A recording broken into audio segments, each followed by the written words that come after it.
Hello students, most welcome to the Thorax YouTube channel. आज हम बात करेंगे द लिविंग वर्ल्ड चैप्टर के अंदर नेक्स्ट लेक्चर में टेक्सोनोमिकल एड्स के बारे में। देखो यहाँ पे दो वर्ड्स है इस हेडिंग के अंदर। एक तो है टेक्सोनोमी। टेक्सोनोमी का मतलब होता है जो लिविंग ऑर्गेनिज्म आपको मिला है उसका आप क्लासिफिकेशन कैसे करोगे, नोमेनकल्चर कैसे करोगे, आइडेंटिफिकेशन कैसे करोगे। ये जो चारों चीजें आपको पढ़ाई थी उन चारों को मिलाकर क्या बोलेंगे? टेक्सोनोमी बोलेंगे। एड्स का मतलब होता है हेल्पफुल। एड्स का मतलब क्या होता है? हिंदी में अगर लिखूं मैं तो लिखेंगे सहायक। ऐसी कुछ चीजें, ऐसे कुछ फैक्टर्स जो हमारी हेल्प करते हैं, हमारी सहायता करते हैं किसमें? टेक्सोनोमी के अंदर। टेक्सोनोमी के अंदर हम सबसे पहले क्या करते हैं? आइडेंटिफिकेशन करते हैं, है ना। आइडेंटिफिकेशन के बाद क्लासिफिकेशन करते हैं, नोमेनकल्चर करते हैं। तो इन सब को करने के अंदर हमारी हेल्प करने वाले जो फैक्टर्स होते हैं, जो टेक्निक्स होती है, जो प्लेसेस होते हैं, उन्हें क्या बोलते हैं? टेक्सोनोमिकल एड्स बोलते हैं। टेक्सोनोमी का मतलब क्या होता है आपको समझा दिया। एड्स का मतलब होता है हेल्पफुल होना, ये भी बता दिया। अब टेक्सोनोमिकल एड्स की एक डेफिनेशन लिखिए, बहुत ध्यान से देखना। मैंने डेफिनेशन बताई है, ऐसे फैक्टर जो हमारी हेल्प करते हैं टेक्सोनोमी को करने में, वही क्या है? टेक्सोनोमिकल एड से। अब देखना बुक की डेफिनेशन क्या है। दीज आर प्लेसेस, ये प्लेस हो सकता है, कोई स्थान हो सकता है। टेक्निक्स, ये कोई टेक्निक हो सकती है, कोई तकनीकी हो सकती है ना। ये कोई प्रोसीड्यूर हो सकता है, ये कोई प्रोसेस हो सकता है, कोई प्रक्रम हो सकता है। कोई स्थान भी हमारी हेल्प कर सकता है टेक्सोनोमी करने में, कोई तकनीकी टेक्निक भी हमारी हेल्प कर सकती है, कोई प्रोसीड्यूर, कोई प्रोसेस, कोई विधि भी, कोई मेथड भी हमारी हेल्प कर सकता है। और स्टोर्ड इंफॉर्मेशन। अब इंफॉर्मेशन किसके अंदर स्टोर होती है? बेसिकली बुक के अंदर, तो ब्रैकेट में बुक भी लिखा है। ये जो चीजें हैं, place, technique, procedure, store information, जिसको बुक भी बोल सकते हैं, ये सब क्या होते हैं? ये टेक्सोनोमिकल एड्स होते हैं या हो सकते हैं, है ना। क्योंकि ये हमारी हेल्प कर सकते हैं कोई भी टेक्सोनोमी करने के अंदर। Which help in identification and classification of organism. ये किस में हेल्प करता है? हमारी टेक्सोनोमिकल एड्स जो है वो आइडेंटिफिकेशन में हेल्प करता है, क्लासिफिकेशन में भी हेल्प करता है ना। तो ये दो चीजें बहुत बहुत इंपॉर्टेंट है भाई। किस किस में हेल्प करेंगे टेक्सोनोमिकल एड? आइडेंटिफिकेशन और क्लासिफिकेशन में हेल्प करेंगे बेसिकली। कैरेक्टराइजेशन जो है उसके अंदर और नोमेनकल्चर के अंदर टेक्सोनोमिकल एड्स हेल्प नहीं करेंगे। टेक्सोनोमी के अंदर चार पढ़ाए थे आपको, एक तो आइडेंटिफिकेशन, एक क्लासिफिकेशन, एक था कैरेक्टराइजेशन और एक क्या था? नोमेनकल्चर। तो कैरेक्टराइजेशन और नोमेनकल्चर के अंदर हेल्प नहीं करेंगे टेक्सोनोमिकल एड, केवल किसके अंदर करेंगे? आइडेंटिफिकेशन और क्लासिफिकेशन के अंदर हमारी हेल्प करेंगे। तो ये लाइन बहुत बहुत इंपॉर्टेंट है। टेक्सोनोमिकल एड्स को फिर से रिपीट करता हूं, ऐसे फैक्टर जो हमारी हेल्प करेंगे टेक्सोनोमी करने में। टेक्सोनोमी के अंदर दो ही चीजें हैं जिनमें हेल्प करेंगी, एक तो आइडेंटिफिकेशन और दूसरा क्लासिफिकेशन। नोमेनकल्चर और कैरेक्टराइजेशन में कोई हेल्प नहीं करते हैं। ये कोई टेक्निक हो सकती है, कोई प्लेस हो सकता है, कोई बुक हो सकती है, कोई प्रोसेस हो सकता है, वगैरह वगैरह। कुछ बुक्स के बारे में हमने लिखा है ऐसी कौन कौन सी बुक्स है जो हमारी हेल्प करती है टेक्सोनोमी को करने में। सबसे पहली बुक मैंने लिखी है आपके सामने, फ्लोरा। याद कैसे करेंगे? देखो, फ्लोरा वर्ड को रिलेट करेंगे फ्लोवर के साथ। फ्लोवर मतलब फूल। फूल कहां पे होता है? पेड़ों के ऊपर, प्लांट्स के ऊपर। तो इसके अंदर प्लांट्स का डिस्क्रिप्शन लिखा जाता है, प्लांट्स के बारे में लिखा जाता है। फ्लोरा यानी कि फ्लोवर, फ्लोवर होता है प्लांट्स के पास, तो इसके अंदर प्लांट्स की लिस्टिंग की जाती है। लिस्टिंग का मतलब list banana. It includes listing of plants. इसके अंदर प्लांट्स की लिस्टिंग होती है इन ए गिवन जियोग्राफिकल एरिया। एक एरिया के लिए एक फ्लोरा की किताब बनाई जाती है। उस किताब के अंदर उस एरिया में मिलने वाले सभी पेड़ों की लिस्टिंग की जाती है, सभी पेड़ों के बारे में लिखा जाता है बेसिकली। अगली लाइन लिखिए, details about their habitat and description. Habitat का मतलब वो कहां पे रह रहा है, डिस्क्रिप्शन का मतलब उसके यूजेस वगैरह क्या है हमारी लाइफ के अंदर। तो फ्लोरा के अंदर एक जियोग्राफिकल एरिया के सभी पेड़ों के बारे में लिखा जाएगा। वो पेड़ कहां पे मिलते हैं, कैसी उनको कंडीशन चाहिए और उन पेड़ों का क्या हमारी लाइफ के अंदर यूज है, ये सब डिस्क्रिप्शन और हैबिटेट किसमें लिखे जाएंगे? फ्लोरा के अंदर लिखे जाएंगे। एक एग्जांपल लिखा है हमने फ्लोरा का, फ्लोरा ऑफ दिल्ली। दिल्ली के अंदर जितने भी पेड़ मिलते हैं उनका जो डिस्क्रिप्शन है इस फ्लोरा के अंदर लिखा गया था। और ये जो किताब है ये भी क्या है? एक बुक है बेसिकली। इस बुक को लिखा था J.K. महेश्वरी ने। आप चाहो तो इसके ब्रैकेट में लिख सकते हो, J.K. Maheshwari is the writer of this book flora of Delhi. Understood और नॉट? तो ये फ्लोरा के बारे में दो लाइन हमने लिखी है बस। फ्लोरा का मतलब ही होता है फ्लोवर यानी कि प्लांट्स। इसके अंदर प्लांट्स के बारे में लिखेंगे और हैबिटेट और डिस्क्रिप्शन के बारे में लिखेंगे। ये दो लाइनें पता होनी चाहिए। एग्जांपल आप छोड़ भी सकते हो, एनसीईआरटी की डायरेक्ट, एनसीईआरटी में डायरेक्टली एग्जांपल नहीं लिखा है ना। Excuse me. फ्लोरा के बाद में जो एक बुक आती है जिसे बोलते हैं फोना, फ्लोरा के अंदर प्लांट्स के बारे में लिखते हैं और फोना के अंदर किसके बारे में लिखते हैं, एनिमल्स के बारे में लिखते हैं। बस इतना ध्यान में रखना है, किसी एक जियोग्राफिकल एरिया के अंदर जितने भी टाइप के एनिमल्स मिलते हैं उन एनिमल्स की लिस्टिंग किसमें होती है, फोना के अंदर होती है, और प्लांट्स की लिस्टिंग किसमें होती है, फ्लोरा के अंदर होती है। तो फ्लोरा और फोना बहुत अच्छे से ध्यान में रखेंगे। फ्लोरा का मतलब फ्लोवर और प्लांट से रिलेट करेंगे, दूसरा वाला अपने आप एनिमल्स का हो जाएगा। अंडरस्टूड और नॉट? इन दो को समझने के बाद मैं आपको समझाता हूं मैनुअल के बारे में।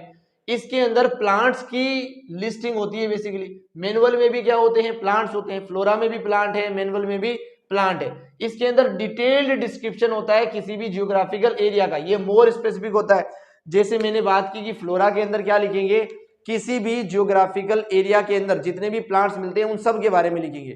लेकिन मैनुअल जो होता है ना ये किसी विशेष स्पीसीज, स्पेसिफिक स्पीसीज के ऊपर लिखा जाता है ना। एक ही स्पीसीज के बारे में बहुत सारी डिटेल लिखी जाती है, यानी कि मोर डिटेल्ड डिस्क्रिप्शन लिखा हुआ भी है। इसका डिस्क्रिप्शन थोड़ा डिटेल में लिखेंगे। यहाँ पर केवल डिस्क्रिप्शन लिखा था, यहाँ पे क्या लिखा हुआ है, डिटेल्ड डिस्क्रिप्शन। मैनुअल ज्यादा डिटेल में होता है, जो फ्लोरा होता है वो ऊपर ऊपर से होता है, ब्रीफ है ना, और ये कैसा होता है, काफी डिटेल में होता है, इसलिए लिखा है मोर स्पेसिफिक।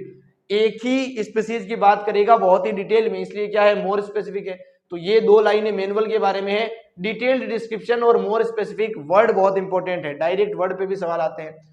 अगली बुक के बारे में समझते हैं, वो है मोनोग्राफ। बेसिकली मोनो का मतलब ही क्या होता है, एक। यहाँ पे एक टेक्सोन के बारे में लिखा जाएगा। इस किताब के अंदर एक टेक्सोन के बारे में लिखा जाएगा। टेक्सोन को टेक्सा या फिर रैंक भी बोलते हैं, मैंने आपको समझाया था पिछले लेक्चर्स में। मोनोग्राफ के अंदर क्या लिखते हैं, एक ही टेक्सोन के बारे में डिटेल लिखते हैं, भर भर के, है ना। अगला समझाता हूं आपको, कैटालॉग। बेसिकली कैटालॉग के अंदर क्या होता है समझना, contain species in A given area in alphabetical arranged order. किसी भी एरिया के अंदर जितनी भी स्पीसीज मिलती है, चाहे वो प्लांट की हो चाहे वो एनिमल की हो, कैटालॉग दोनों पे लिखे जाते हैं अलग अलग तरीकों से। अगर उन स्पीसीज के नेम्स को आप अल्फाबेटिकल ऑर्डर में अरेंज कर देते हो, जैसे ए से नाम स्टार्ट होने वाली स्पीसीज को ऊपर लिखा, फिर बी से, फिर सी से, अल्फाबेटिकल ऑर्डर में अगर अरेंज करके लिखते हो, तो जिस किताब के अंदर लिखोगे उस किताब को क्या बोलेंगे, कैटालॉग बोलेंगे। इसके अंदर ब्रीफ डिस्क्रिप्शन होता है, यानी कि बहुत कम लिखा जाता है, डिटेल नहीं लिखी जाती। अगर पूछे सबसे ज्यादा डिटेल किस में लिखी जाती है, तो क्या बोलेंगे, मैनुअल के अंदर। उससे कम डिटेल लिखी जाती है फ्लोरा के अंदर। और जो कैटालॉग होता है उसके अंदर केवल नाम ही लिखा जाता है, या फिर कोई बहुत ही इंपॉर्टेंट कैरेक्टर हो तो उसे मेंशन कर दिया जाता है। बट इस नाम को लिखा जाता है अल्फाबेटिकल ऑर्डर के अंदर। अगर अल्फाबेटिकल ऑर्डर वर्ड दिख जाए तो वो कैटालॉग ही होगा। अगर डिटेल्ड डिस्क्रिप्शन वर्ड दिख जाए तो वो मैनुअल ही होगा। अगर हैबिटेट और डिस्क्रिप्शन दिख जाए तो वो फ्लोरा ही होगा। अगर एनिमल के बारे में दिख जाए तो वो फोना ही होगा। अगर वन टेक्सोन दिख जाए तो वो मोनोग्राफ ही होगा। अगला पढ़ते हैं जर्नल। जर्नल क्या है, बेसिकली इसके अंदर जो ऑनगोइंग रिसर्च चल रही है, साइंटिस्ट आज भी पढ़ रहे हैं पेड़ों के बारे में, एनिमल्स के बारे में। अभी जो डिस्कस चल रही है, क्लासिफिकेशन कैसे करें, क्या हमारी हेल्प कर सकता है, उन सारी टेक्निक्स को, उन सारे मेथड्स को जिसके अंदर लिखा जाता है, जिस बुक के अंदर, उसे बोलते हैं जर्नल। क्या बोलते हैं, जर्नल बोलते हैं। ऑनगोइंग रिसर्च के ऊपर जो नई नई चीजें मिलती है हमें, उसे जिस किताब में लिखेंगे उसका नाम है जर्नल। तो ये 6 किताबें मैंने आपके सामने लिखी है। इनके बारे में जो इंपॉर्टेंट वर्ड है मैं फिर से समराइज कर देता हूं। हैबिटेट और डिस्क्रिप्शन किसी क्वेश्चन में आ गया नीट में तो उसके अंदर फ्लोरा ही लगाना है। डिटेल डिस्क्रिप्शन आते ही मैनुअल, और ब्रीफ डिस्क्रिप्शन आते ही या अल्फाबेटिकल ऑर्डर आते ही क्या लगाएंगे, कैटालॉग लगाएंगे। ऑनगोइंग रिसर्च आते ही जनरल ही लगाएंगे, और वन टेक्सोन दिखते ही मोनोग्राफ लगाएंगे। उसके अलावा एनिमल्स के बारे में दिखते ही फोना लगाएंगे। तो ये 6 बुक्स है हमारे सामने, 6 किताबें हैं जिनके बारे में बहुत कम पढ़ा है, लेकिन जितना पढ़ा है वो दिमाग में छपा हुआ होना चाहिए। I hope it is clear to everyone. Please note this, then we further move on. So चलिए स्टूडेंट्स, अब मैं आपको समझाता हूं टेक्सोनोमिकल एड्स जो है वो कितने टाइप के हो सकते हैं। टेक्सोनोमिकल एड जो है वो स्पेसिमेन के आधार पर, स्पेसिमेन को बेस मानते हुए 2 टाइप के हो सकते हैं। स्पेसिमेन क्या होता है, कोई भी उसका पार्ट, कोई भी उसका नमूना, जैसे कोई प्लांट है, उस प्लांट को कंजर्व कर रहे हैं हम या प्रिजर्व कर रहे हैं, उसके डिटेल्स को रख रहे हैं। तो डिटेल्स को रखने के लिए अगर उसका कोई पार्ट यूज में ले रहे हैं तब तो उसे बोलेंगे विथ स्पेसिमेन। स्पेसिमेन का मतलब उसका कोई पार्ट, कोई नमूना, है ना। अगर कोई पार्ट यूज में नहीं ले रहे हैं तब उसे क्या बोलेंगे, विदाउट स्पेसिमेन। अभी तक हमने जितनी भी किताबें पढ़ी थी, फ्लोरा पढ़ा, फोना पढ़ा, मैनुअल पढ़ा, मोनोग्राफ पढ़ा, कैटालॉग पढ़ा, जनरल पढ़ा, इन सब के अंदर कोई स्पेसिमेन का यूज नहीं था। यानी कि केवल किताब लिखी जाएगी उस पेड़ के ऊपर, उन पेड़ों के ऊपर, है ना। उस किताब के अंदर कोई भी उसका पत्ता, फूल, जड़ें, ऐसा कोई स्पेसिफिक नहीं रखा जाएगा। इसलिए ये जो होती हैं टेक्सोनॉमिकल एड्स, ये विदाउट स्पेसिमेन वाले टेक्सोनॉमिकल एड्स होते हैं। कुछ ऐसे टेक्सोनॉमिकल एड्स होते हैं जिसके अंदर या तो पूरे ऑर्गेनिज्म को ही रखते हैं या उसका कोई पार्ट रखते हैं, उसी पार्ट को स्पेसिमेन बोलते हैं। उसके अंदर हर्बेरियम हो सकता है। हर्बेरियम के बारे में डिटेल पढ़ेंगे अभी। इतना समझ लो कि एक पेपर होता है जिसे हर्बेरियम शीट बोलते हैं, उसके ऊपर किसी प्लांट का कोई स्पेसिमेन चिपकाते हैं। वो स्पेसिमेन फ्लावर हो सकता है, लीफ हो सकती है, उसकी कोई बड हो सकती है, उसकी रूट हो सकती है, उसकी स्टेम का कोई पार्ट हो सकता है। तो हर्बेरियम के अंदर उसका स्पेसिमेन यूज ले रहे हैं, इसलिए विथ स्पेसिमेन में आएगा। बॉटनिकल गार्डन के अंदर तो बहुत सारे पेड़ होते हैं, पूरा का पूरा ऑर्गेनिज्म स्पेसिमेन है यहाँ पे।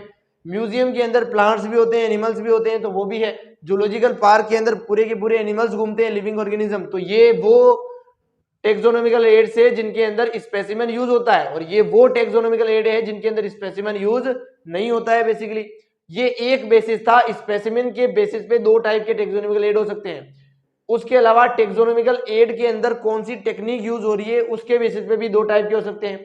कुछ ऐसे टेक्सोनॉमिकल एड्स होते हैं जो प्रिजर्वेशन करते हैं, और कुछ ऐसे होते हैं जो कंजर्वेशन करते हैं। अब ये प्रिजर्वेशन और कंजर्वेशन क्या होते हैं?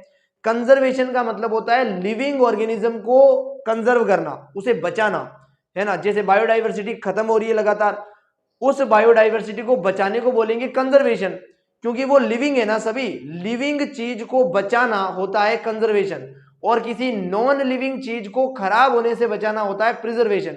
जैसे अचार के अंदर बहुत सारे प्रिजर्वेटिव डाले जाते हैं ताकि वो खराब ना हो। वो अचार ऑलरेडी नॉन लिविंग है ना। नॉन लिविंग को बचाना क्या होता है? प्रिजर्वेशन। और लिविंग को बचाना क्या होता है? कंजर्वेशन। तो कंजर्वेशन के अंदर लिविंग ऑर्गेनिज्म होते हैं और प्रिजर्वेशन के अंदर डेड पार्ट्स ऑफ ऑर्गेनिज्म होते हैं, तभी तो वो नॉन लिविंग पार्ट हो गया, है ना। तो नॉन लिविंग को बचाना प्रिजर्वेशन है, लिविंग को बचाना कंजर्वेशन है। कुछ ऐसे टेक्सोनॉमिकल एड्स होते हैं जो डेड पार्ट को बचाते हैं, जैसे कि हर्बेरियम है। हर्बेरियम के अंदर मैंने बताया एक शीट होती है, उसके ऊपर पेड़ का कोई स्पेसिमेन तोड़ के चिपकाते हैं। जब उसे तोड़ लिया है तो क्या वो डेड पार्ट हो गया है? ऑब्वियसली उसके अंदर कोई कनेक्शन ही नहीं है लिविंग बॉडी का, तो वो डेड स्पेसिमेन बन चुका है। तो हर्बेरियम भी क्या है? प्रिजर्वेशन करने वाला एक टेक्सोनॉमिकल एड है। उसके अलावा म्यूजियम आपने देखे होंगे जिसके अंदर बड़े बड़े पेड़ों के स्पेसिमेन को भी कंजर्व किया जाता है, सॉरी प्रिजर्व किया जाता है। उसके अलावा म्यूजियम के अंदर आपने देखा होगा पूरे के पूरे स्केलेटन को भी प्रिजर्व किया जाता है। यानी स्केलेटन भी क्या है? एक लिविंग बॉडी का पार्ट है, वो डेड पार्ट है बेसिकली, उसका भी प्रिजर्वेशन हो रहा है। तो चाहे हर्बेरियम बोलो, चाहे क्या बोलो, म्यूजियम बोलो, इन दोनों के अंदर क्या होता है? प्रिजर्वेशन होता है। हर्बेरियम के अंदर केवल प्लांट्स रखे जाते हैं, बट म्यूजियम के अंदर प्लांट्स और एनिमल्स दोनों रखे जाते हैं। अंडरस्टूड और नॉट? उसके अलावा कंजर्वेशन होता है जूलॉजिकल पार्क में। जूलॉजिकल पार्क में केवल एनिमल्स होते हैं, और बॉटनिकल गार्डन में भी यही होता है। बॉटनिकल गार्डन में केवल प्लांट्स होते हैं बेसिकली। तो जूलॉजिकल पार्क में एनिमल है, बॉटनिकल गार्डन में प्लांट है। हर्बेरियम में भी ओनली प्लांट है, बट म्यूजियम में क्या होते हैं? दोनों होते हैं। जूलॉजिकल पार्क और बॉटनिकल गार्डन में जिंदा ऑर्गेनिज्म है, लिविंग, इसीलिए ये क्या करते हैं? कंजर्वेशन। और हर्बेरियम और म्यूजियम में मरे हुए पार्ट्स है उन लिविंग ऑर्गेनिज्म के, तो ये दोनों क्या करते हैं? प्रिजर्वेशन करते हैं। I hope types of taxonomical aid मैं आपको समझा पाया हूं। You can note this, then we further move on. So students, आज के लेक्चर को यहीं पे एंड करते हैं। इसके आगे हम herbarium, botanical garden, museum, zoological park और की, ये 5 टेक्सोनॉमिकल एड को डिटेल में पढ़ेंगे जो नेक्स्ट लेक्चर में कर लेते हैं। इस लेक्चर के अंदर अगर कोई भी डाउट है तो आप कमेंट कर सकते हैं, मैं उसका रिप्लाई 100% करूंगा। थैंक यू सो मच यहाँ तक बने रहने के लिए। चिल देन, मिलते हैं नेक्स्ट लेक्चर में।